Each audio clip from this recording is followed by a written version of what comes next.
আজ বেশ অনেক দিন পর একটা নতুন জায়গার সন্ধান নিয়ে এসেছি। আশা করছি জায়গাটা তোমাদের খুব খুব ভালো লাগবে। অন্তত একবার হলেও এই জায়গাটা তোমরা দেখে এসো। আমি গ্যারান্টি দিচ্ছি তোমাদের জায়গাটা কিন্তু খুবই ভালো লাগবে। তো আমি বৈশালী, আশা করছি তোমরা সবাই খুব খুব ভালো আছো এবং তোমাদের আশীর্বাদ ভালোবাসে আমরাও বেশ ভালো আছি। তো বড়দের আশীর্বাদ ও ভালোবাসা নিয়ে চলো আজকের ভিডিওটা শুরু করা যাক। তো আজকে শেয়ার করবো যে জায়গাটা, সেটা হচ্ছে আরবিআই মিউজিয়াম, যেটা কলকাতাতে আছে। তো আরবিআই মিউজিয়ামের ব্যাপারে ডিটেলসে শেয়ার করব, কখন যাবে, কত অবধি খোলা থাকে, কত টিকিট, কোথায়, সব কিছু ডিটেলসে শেয়ার করব। তো চলো ভিডিওটা শুরু করা যাক। তো অনেক দিন ধরেই সত্যি কথা বলতে গেলে আমার বেশ আরবিআই মিউজিয়াম যাওয়ার একটা ইচ্ছা ছিল। তো প্ল্যানে রেখেছিলাম, কিন্তু সময় সুযোগ হচ্ছিল না বলে আমাদের সেই আরবিআই মিউজিয়ামটা যাওয়া পসিবল হয়ে ওঠেনি। কিন্তু বেশ আমি কিছুদিন আগে একটা আরবিআই মিউজিয়ামটা ঘুরে এসেছিলাম। তো আমার জায়গাটা এতটাই ভালো লেগেছিলো যে ভাবলাম তোমাদের সাথে চলো জায়গাটা শেয়ার করা যাক। তো প্রথমেই বলে রাখি যে আরবিআই মিউজিয়াম ঢোকার জন্য কোনো রকম কোনো এন্ট্রি ফিস কিন্তু লাগে না। তোমরা এখানে ফ্রিতে আরবিআই মিউজিয়ামটা বেশ অনেকটা সুন্দর জায়গা, বেশ ভালো মতো দেখতে পারো।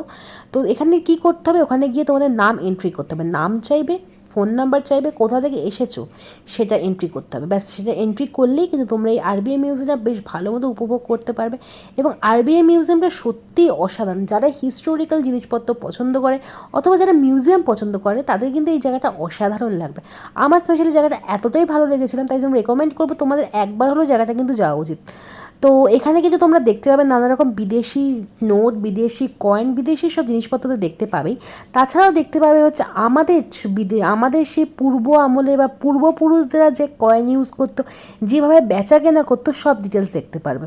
তাছাড়া এখানে দেখতে পারবে যে আমরা তো প্রথমে নোটের ব্যবহার হয়নি বা কয়েনের ব্যবহার হয়নি, তখন আমরা পণ্যর যে মানে একে অপরকে এক্সচেঞ্জ করার মাধ্যমে যে জিনিসপত্র কিনতাম, সেগুলো ডিটেলসে তোমরা কিন্তু অনেক কিছুই দেখতে পারবে।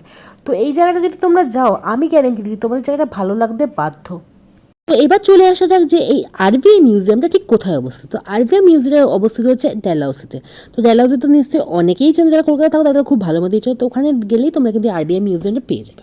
তো এই যে আরবিআই মিউজিয়ামে এই পার্টটা, মানে এই জায়গাটা আমার বেশ ভালো লেগেছিলো। তো এখানে এই ঘরটার মধ্যে আমি অনেক সোনার বার দেখতে পেয়েছিলাম।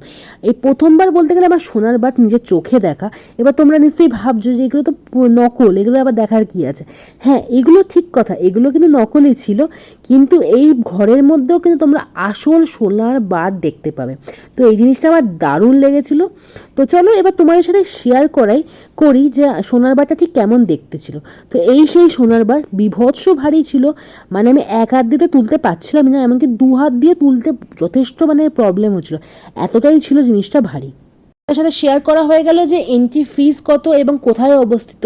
এবার তোমাদের সাথে চলো শেয়ার করা যাক যে এই জায়গাটা, এই মিউজিয়ামটা ঠিক কখন খোলে আর কখন বন্ধ হয় আর কোন দিন বন্ধ থাকে। তো এই মিউজিয়ামটা কিন্তু সোমবার দিন বন্ধ থাকে, মঙ্গল থেকে রবিবার পর্যন্ত কিন্তু খোলা থাকে, সোমবার কিন্তু বন্ধ থাকে, যার জন্য মাথায় রেখো।